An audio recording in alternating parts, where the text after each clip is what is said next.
Hünnap fidanımıza havai köklendirme ile 2 adet havai köklendirme uygulaması yaptık. Bu 2 dalı köklendikten sonra buradan alacağız. Tek gövdemizle. Bu da burada kalacak. Yani fidancıdan 1 adet aldığımız fidan 3 fidana çıkmış olacak. Fidancıdan aldım 1 tane, eve geldim 3 tane gibi bir durum oldu. Selamünaleyküm. Bizim Bahçe TV'ye hoş geldiniz.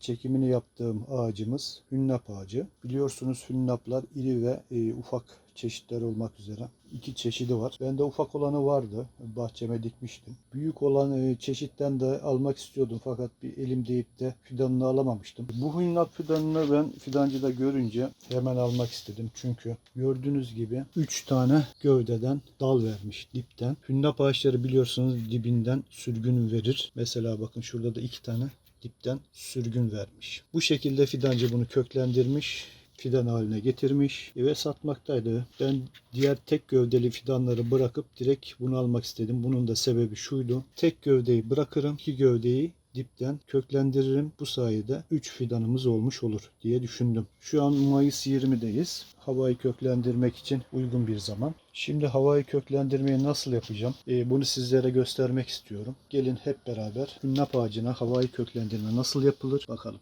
Evet, öncelikle köklendirmemizi şöyle fidan poşetleri var. Yani siz saksı falan da kullanabilirsiniz. Kola şişesi falan böyle şeyler de kullanabilirsiniz. Benim şöyle fidan poşetlerim var. Bunun yan tarafını şu şekilde kestim. Fidan poşetini ölçü olarak kontrol ettim. Şu bölgeden bilezik alma dediğimiz olayı gerçekleştireceğiz. Bundan nasıl yapıyoruz?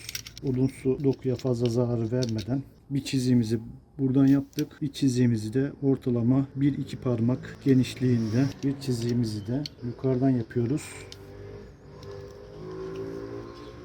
Daha sonradan buradaki kabuğu kaldıracağız. Bakın fidana su yürüdüğü için zaten kabukta kolayca kalkıyor. Kabuğumuzu kaldırdık. Daha sonra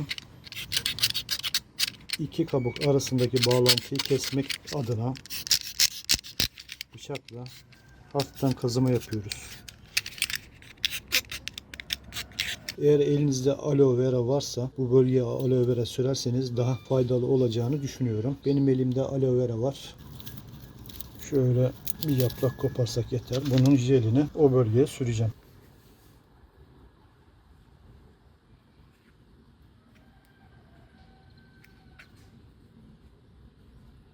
Aloe vera jeliniz yoksa hiç dert etmeyin. Yine de köklenme olacaktır. Şimdi ne yapıyoruz?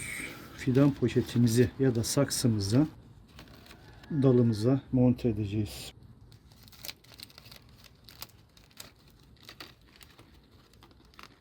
Evet, şimdi fidan poşetimiz hazır. Yapmamız gereken torf ya da toprağımızı fidan poşetine doldurmak. Benim torfum marketlerde satılan çiçek torfu ve içine biraz da perlit karıştırdım. Buraya koyduğum bu karışım şu an nemli, ıslak. Ben tekrar yine sulamasını yapacağım. İyice sıkıştırarak poşetimizi, fidan poşetimizi dolduruyoruz.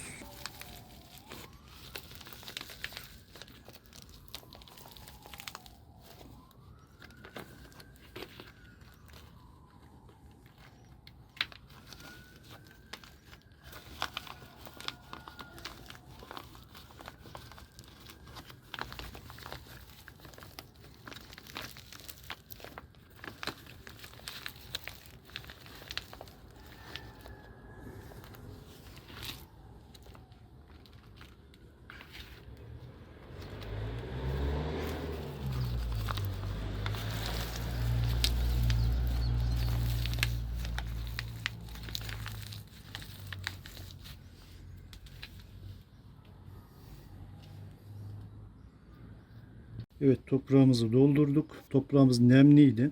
Biraz daha sulama yaparak biraz daha sulama yaparak saksımızı üstten, alttan, kenardan, her yerden güzelce kapatacağız. Hava almayacak şekilde. Daha sulama da yapmayacağım.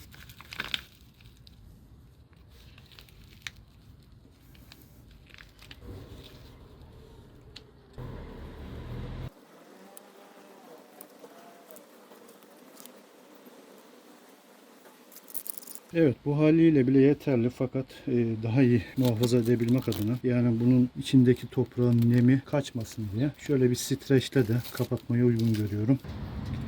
Evet, üst tarafı streçle güzelce sardım. Şöyle de alüminyum folyo var. Bununla da son kez sarıyoruz bu şekilde.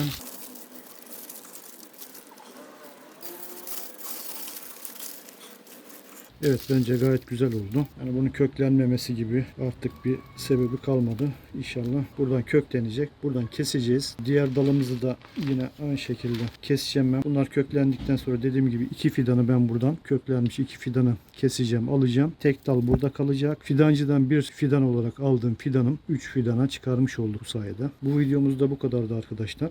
Köklenme olacak mı olmayacak mı? Tabi bunun sonucunu sizlerle paylaşacağım. Yeni videolarda görüşmek üzere. Allah'a emanet olun. Hoşçakalın.